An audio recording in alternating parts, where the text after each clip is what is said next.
ഓടുന്ന ഏതെങ്കിലും പടങ്ങളെ പറ്റി പറ.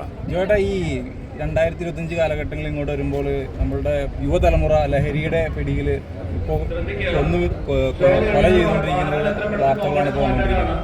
അപ്പോൾ ഇടുക്കി ഗോൾഡ് എന്ന സിനിമയിൽ ജോയ് മാത്യു എന്നുള്ളൊരു കഥാപാത്രം, ഒരു കഞ്ചാവിനെ പറ്റിയിട്ടുള്ളൊരു കഥാപാത്രം ചെയ്തിട്ടുണ്ട്. അതെ അതെ അതെ.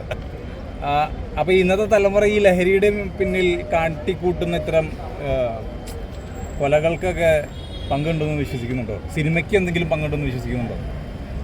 സിനിമയ്ക്ക് അങ്ങനെ വലിയ പങ്കൊന്നുമില്ല. ഇപ്പോൾ നിങ്ങൾ ഉദ്ദേശിക്കുന്നത് ഏറ്റവും വയലൻ്റായിട്ട് സിനിമ ഇപ്പോൾ വന്നൊരു സിനിമ, ഞാൻ പേര് പറയുന്നില്ല, പിന്നെ അത് പ്രശ്നമാക്കണ്ട. അത് കഴിഞ്ഞ ഉടനെ പോയിട്ട് അതിൽ ആരെങ്കിലും അതുപോലെ കൊലപാതകം നടത്തിയത് എനിക്കറിയില്ല. നിങ്ങൾ ആലോചിക്കേണ്ടത് സാഹിത്യം. ഇനി OTT പ്ലാറ്റ്ഫോമുകളിൽ വരുന്ന പടങ്ങൾ നിങ്ങൾ നോക്കി, വയലൻസ്, എമ്മാതിരി വയലൻസാണ്. പിക്കി ബ്ലൈൻഡേഴ്സൊക്കെ കണ്ടു നിങ്ങൾ അല്ലേ?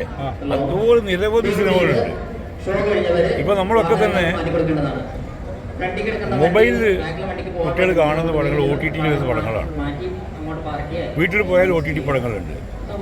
തിയേറ്ററിൽ വരുന്ന ആൾക്കാർ വളരെ കുറവാണ്. നിങ്ങൾക്ക് തന്നെ അറിയാം തിയേറ്ററിലെ ആൾക്കാരുടെ വരവ്. പിന്നെ മീഡിയ, ഇനി ഒന്നും വേണ്ട, നമുക്ക് ഉണ്ടായിരിക്കണം. മനുഷ്യരുടെ കാര്യമായിട്ട് സംസാരിക്കുമ്പോഴാണ് അവരുടെ മറ്റേ മൈക്ക്.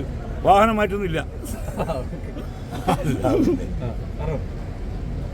ഇവിടെ നമ്മളെ OTT പ്ലാറ്റ്ഫോം, നമ്മൾ ഒന്നും വേണ്ട, നമ്മൾ സൊസൈറ്റിയിൽ പോകും, പത്രം എടുത്ത് നോക്കും. ഒരു കൊലപാതകം വന്നാൽ ആ കൊലപാതകം നടന്ന രീതി വരച്ച്, ഗ്രാഫ് വരച്ച്, കാർട്ടൂൺ വരച്ച്, സ്റ്റൈലൈസ് ചെയ്ത് കാണിക്കുന്നു. ഇനി അത് മാത്രം, നമ്മളെ ഭരണാധിപന്മാരെന്ത് ചെയ്യുന്നത്? ഒരു സമരം നടത്തുന്ന ആൾക്കാരെ ചെടിച്ചട്ടി കൊണ്ട് തലക്കടിക്കുന്നു. ചെടിച്ചട്ടി കൊണ്ട് തലക്കടിക്കുന്നതിന് ന്യായീകരിക്കുകയാണ്. അതായത് ഇത് ജീവൻ രക്ഷാ പ്രവർത്തനമാണ്. അപ്പോൾ കുട്ടികളെന്താ വിചാരിക്കുന്നത്? ഇത്തരം അക്രമങ്ങളൊക്കെ ജീവൻ രക്ഷാ പ്രവർത്തനമാണ്. വയലൻസിനെ എൻഡോഴ്സ് ചെയ്യുന്നതാണ് മീഡിയ, സിനിമ, നമ്മളുടെ സാഹിത്യം, നമ്മുടെ OTT പ്ലാറ്റ്ഫോമിൽ വരുന്ന സംഗതികൾ, പൊളിറ്റിക്സ്, ഡ്രഗിനൊക്കെ നല്ല പങ്കുണ്ട് ഈ കാര്യങ്ങളിലൊക്കെ. ഇപ്പോൾ കഞ്ചാവ് എന്നുള്ളത് അങ്ങനെ ഒരു വലിയ അതിഭീകരനായ ഒരു സാധനം, മദ്യത്തേക്കാൾ എത്രയോ വീര്യം കുറഞ്ഞൊരു സംഗതിയാണ്. പല രാജ്യങ്ങളിലും പോയിട്ടുള്ളത് എനിക്കറിയാം. അമേരിക്കയിൽ അത് അനുവദനീയമാണ്, കാനഡ അനുവദനീയമാണ്, ഓസ്ട്രേലിയയിൽ അവിടെ ലഭ്യമാണ്. അവിടെയൊക്കെ ഉണ്ട്. പ്രായപൂർത്തിയായ ആൾക്കാർക്ക് കിട്ടുന്ന സാധനമാണ്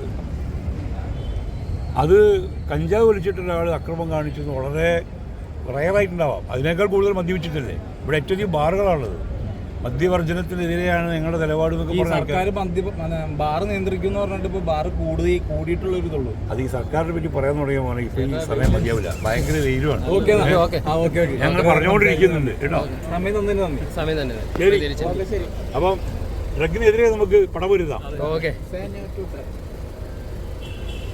ശരി.